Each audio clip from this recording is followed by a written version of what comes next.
NCERT series में class 12th के political science के चैप्टर 8 में आज हम देखेंगे अन्य पिछड़ा वर्ग का राजनीतिक उदय किस प्रकार से हुआ भारत में।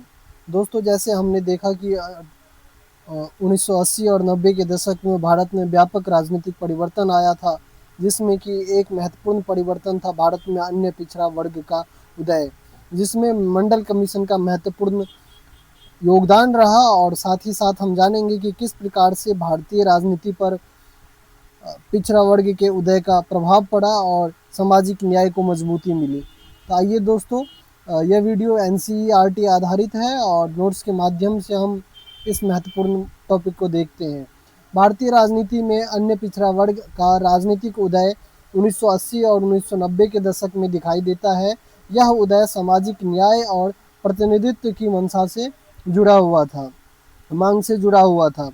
दोस्तों, अन्य पिछड़ा वर्ग की अगर हम बात करें कि दरअसल अन्य पिछड़ा वर्ग किसे कहते हैं, आइए सबसे पहले हम इन चीज़ों को समझते हैं। तो ओबीसी इन्हें शॉर्टकट में कहा जाता है, इंग्लिश में अदर बैकवर्ड क्लास कहा जाता है, जो कि शैक्षणिक और सामाजिक रूप से पिछड़े समुदायों में गणना की जाती है। इस समुदाय को पिछड़ा वर्ग भी कहा जाता है और यह अनुसूचित जाति यानी कि जिसे आप शेड्यूल कास्ट कहते हैं, एससी कहते हैं, अथवा जो अनुसूचित जनजाति जिसे आप एसटी कहते हैं, शेड्यूल ट्राइब से अलग वर्ग माने जाते हैं। अन्य पिछड़ा वर्ग के राजनीतिक उदय के कारण को अगर हम देखें तो दो तीन महत्वपूर्ण कारण थे। जो सबसे पहला जो था कांग्रेस का सामाजिक रूप से कमजोर होना, सामाजिक एवं राजनीतिक रूप से कमजोर हुई कांग्रेस इस दशक में। और साथ ही साथ एक महत्वपूर्ण मुद्दा था मंडल आयोग की नियुक्ति और मंडल आयोग की जो सिफारिश है उसको लागू किया जाना।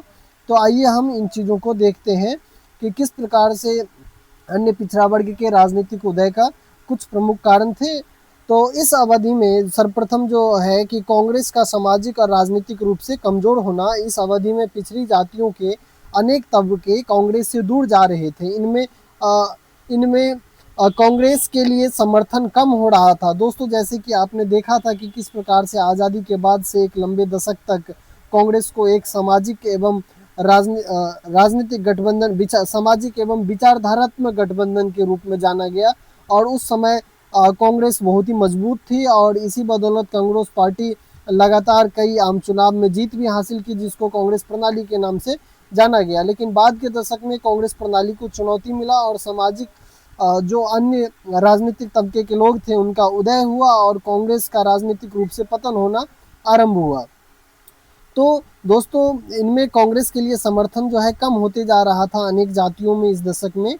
और ऐसे में गैर कांग्रेसी दलों के लिए एक जगह पैदा हुई और इन दलों को पिछड़ी जातियों का समर्थन मिला। यह प्रमुख कारण था कि इस दशक में अनेक गैर कांग्रेसी दलों का उदय हुआ और 1977 में कई दल साथ आकर के जनता पार्टी का निर्माण करता है और केंद्र में पहली बार जो है गैर कांग्रेसी सरकार का गठन होता है।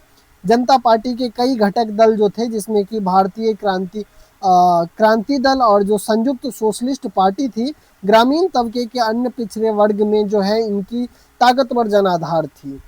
और इसके बाद में जो एक महत्वपूर्ण जो राजनीतिक कदम था वो था मंडल आयोग की भूमिका। अन्य पिछड़ा वर्ग की स्थिति का अध्ययन करने के लिए 1979 में पीएम मोरारजी देसाई की सरकार ने मंडल आयोग का गठन किया।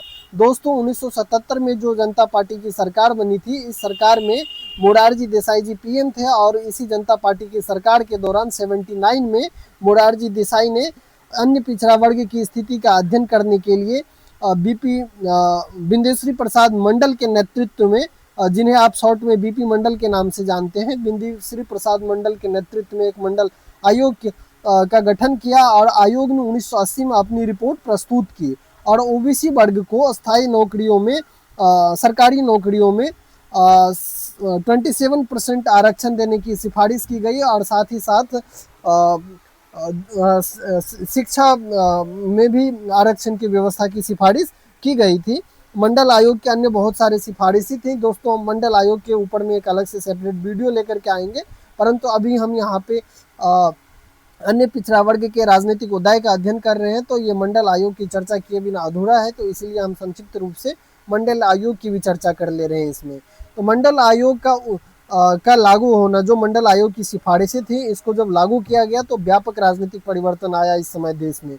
1990 में पीएम बीपी सिंह थे और इनकी सरकार के समय में मंडल आयोग की सिफारिश को लागू करने की घोषणा की गई और इस निर्णय के बाद जो देश में राजनीतिक परिवर्तन देखने को मिला। देश में मंडल आयोग की सिफारिश को लागू करने के समर्थन में और विरोध में दोनों प्रकार के आंदोलन हुए और पिछड़े वर्ग में राजनीतिक जागरूकता इससे बढ़ी और ओबीसी समुदाय यानी कि अदर बैकवर्ड क्लासेस जो थे, इनमें राजनीतिक महत्व में जो है, इनके राजनीतिक महत्व में तेजी से बढ़ोतरी देखने को मिला।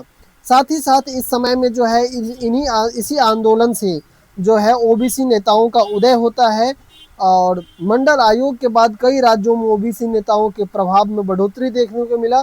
और अगर आप एग्जाम्पल देखें तो बिहार में लालू यादव, नीतीश कुमार जी बिहार में, और यूपी में मुलायम सिंह यादव जी। तो इस प्रकार से ओबीसी नेताओं का भी उदय हुआ और साथ ही साथ इनसे संबंधित जो पार्टियां थी, जैसे कि लालू यादव की पार्टी जो है जेडीयू है, जनता दल यूनाइटेड, और नीतीश कुमार की पार्टी जो है आरजेडी है, और साथ ही साथ मुलायम सिंह जी की जो पार्टी है समाजवादी पार्टी। तो ये सब पार्टी एक तरीके से इनके लिए जो अन्य पिछड़ा वर्ग के लोग थे, ये इनके वोट बैंक के रूप में उभरे और इनको एक व्यापक जनाधार मिला और इन नेताओं ने पिछड़े वर्ग के अधिकारों और प्रतिनिधित्व को और ज़्यादा मजबूत किया।